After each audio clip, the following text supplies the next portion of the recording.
Banyan Boulevard MOT plan. When? Hi, good morning. Good morning, Wending, so the city traffic engineer for City of West Palm Beach. I'm here with Vladimir Jeannot. He is the project manager on this project. And we'd like to give everybody an update on this project. The last time we came in was in November for Face of the City. So it was approved, and we spent the past few months finalizing our design, securing permits, working out all the maintenance of traffic, and did a significant amount of coordination. So we're here to update everybody on what's the project status.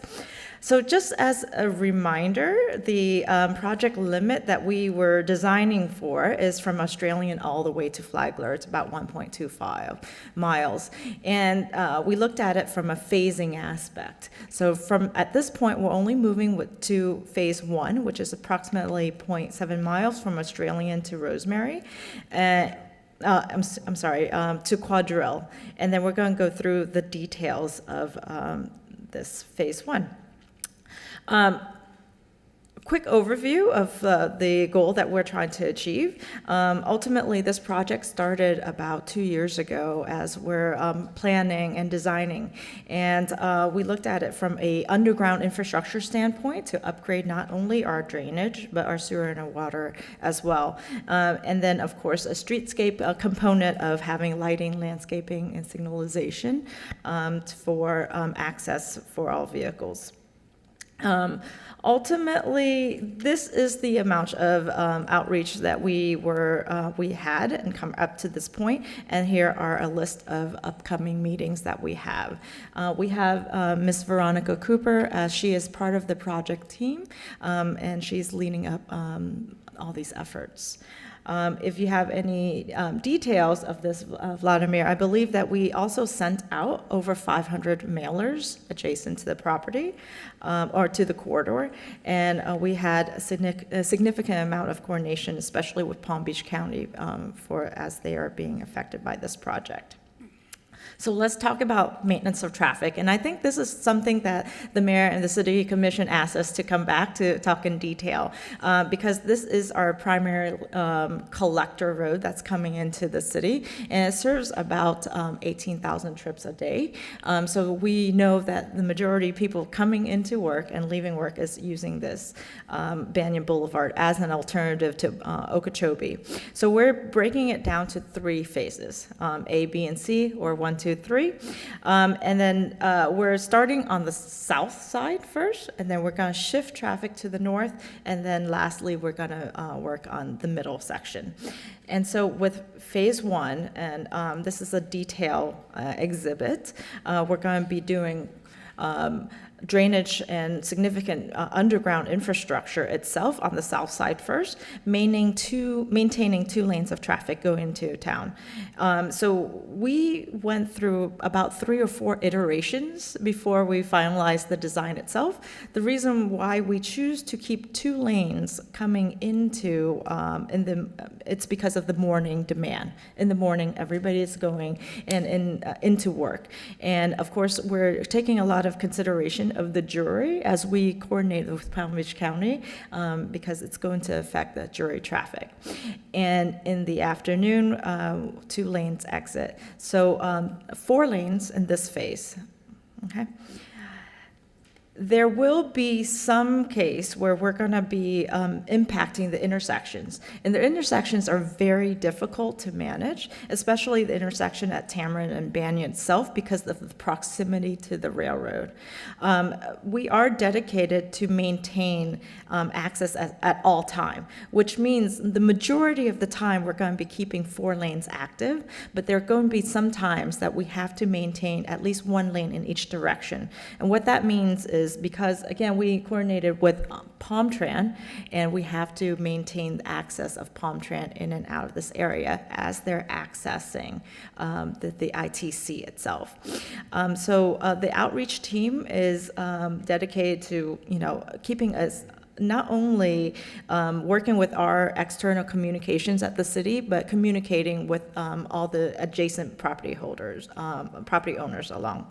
We set up a hotline back in July, and the hotline number is available at 1-877 810-3044. It's 24/7. I believe we received some calls already for questions and comments during the design phase, and this is very crucial for us during construction because we're going to get a lot of inquiries and requests. So this is live and active today.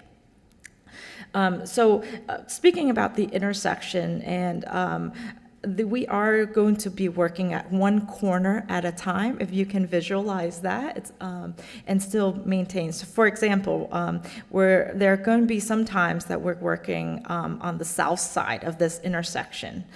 And we can simply describe it as there will be one lane access north and south of Tamarind while maintaining 4 lanes east and west. And if you have any further details you like, we'll be available to meet individually also. But ultimately, the concept is to maintain access at all time. And between phase B and C, which you can see, phase B itself is actually to the right of the screen. I apologize that it's not clear. We're moving to the north, very similar, and maintaining 2 lanes of traffic into the city. There'll be temporary asphalt already laid down, so it's a drivable surface, and 1 lane going westbound, exiting. Again, the whole idea is ensuring that people can get to their destination in the morning, and in the afternoon, we tend to leave at different times, so it's dispersed. And then lastly, the phase C, which is the construction in the middle, the impact would significantly be more between Tamarind and Sapodilla, and that's where the median is going to be at. But the section between Australian and Tamarind is really just paving for us. So it's just asphalt work. A lot of time, asphalt work could be done very quickly within 3 or 4 days of worth of impact. So we just have to be mindful and paying attention to the middle section. The other thing that I failed to identify, and I'm actually going to go back a couple slides, is if you pay attention to where the county garage is, right?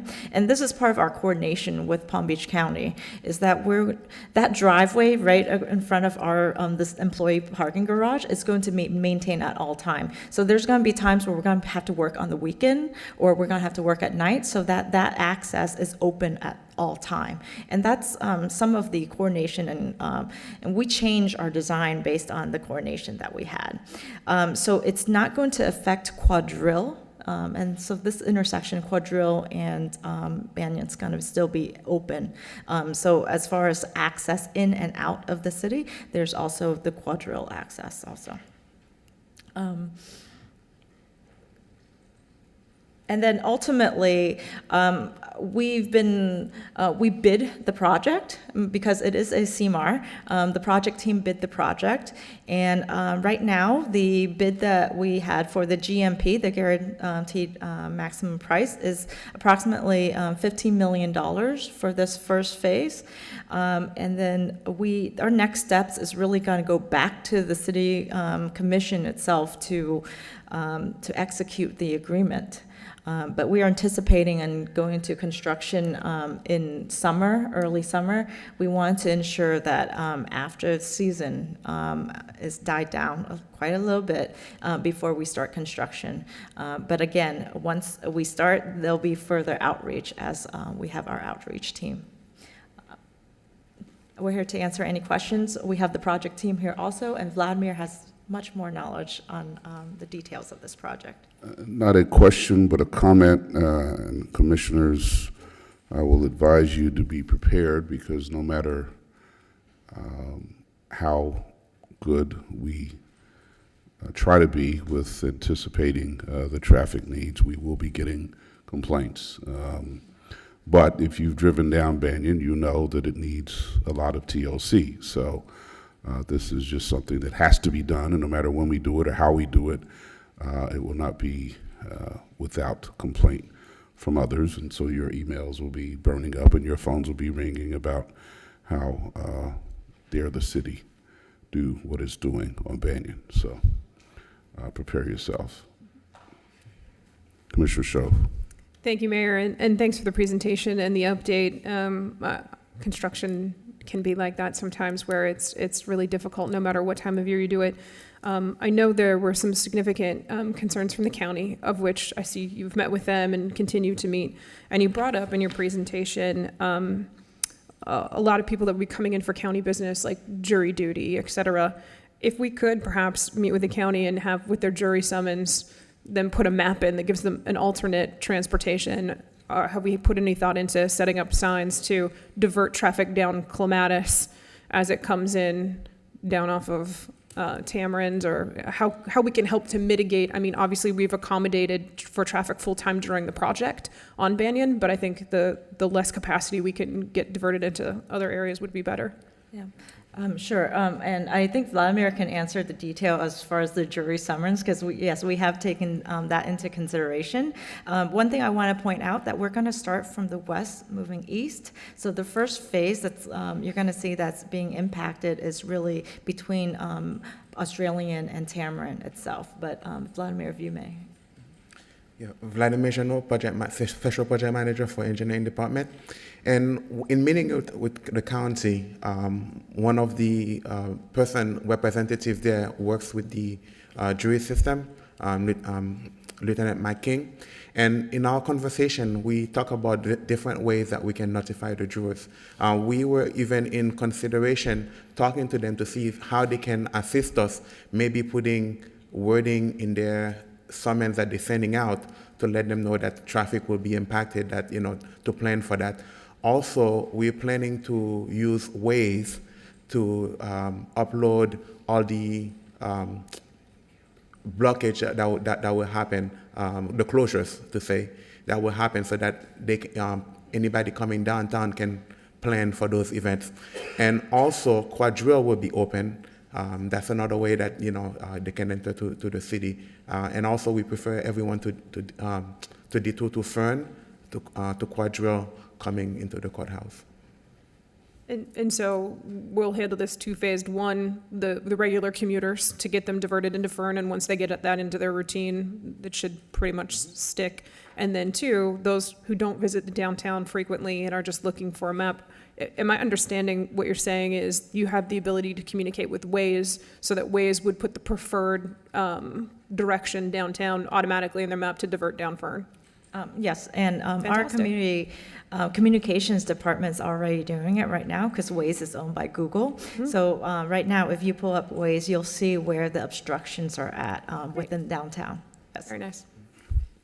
Any other questions? Yes. Thank you so much for your presentation.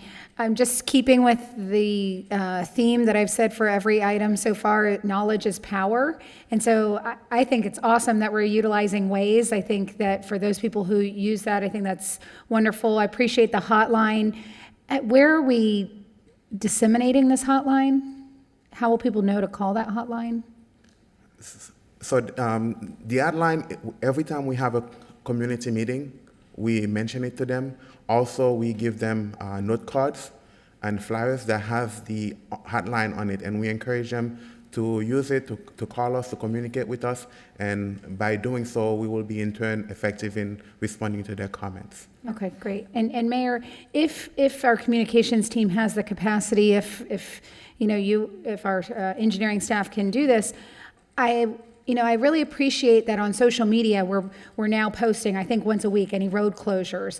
But if there's road closures that are attached to a long-term project like this, where we could have updates as to the dates that the south lanes will be closed, the dates that they'll open, because oftentimes, as you mentioned, we're going to hear it and we're going to say, they've been closed for 3 years, they've been closed for this amount of time. And if we have the information, I just think knowledge is power. Yeah. One of the things that we started internally is we have a working calendar that I would be happy to share with everybody in this group. Is as any given day. This is staff initiated internal calendar that you'll see all the closure in the city. And that's how we can communicate internally more efficiently with the tools that we have. But ultimately, yes, I think the communications team did a really amazing job notifying on Sunday, right before, because you tend to forget before the weekend's over, of all the road obstruction. So we have constant communication on this. And we will Can I- ensure that they continue to be beefed up as we get closer. Anything else? Okay, thank you. I do have another question, Really? sorry. You didn't dismiss us yet. No, but I looked around and asked for, okay, come on. I was just going to commend you, along the same lines that Commissioner Schoaf mentioned about working with the county, because obviously we heard from them, not only I think at the previous work session or commission meeting, but I'm sure we've all heard from them individually as well. I would just ask that if future concerns come up that you think, are heavy, are very important to other stakeholders, whether it be the county or whomever, that you if you could let us know ahead of time what those concerns are and how we're mitigating them. That would help us then, when we hear those concerns, to be able to answer them as well. Excellent point. Thank you, Mayor.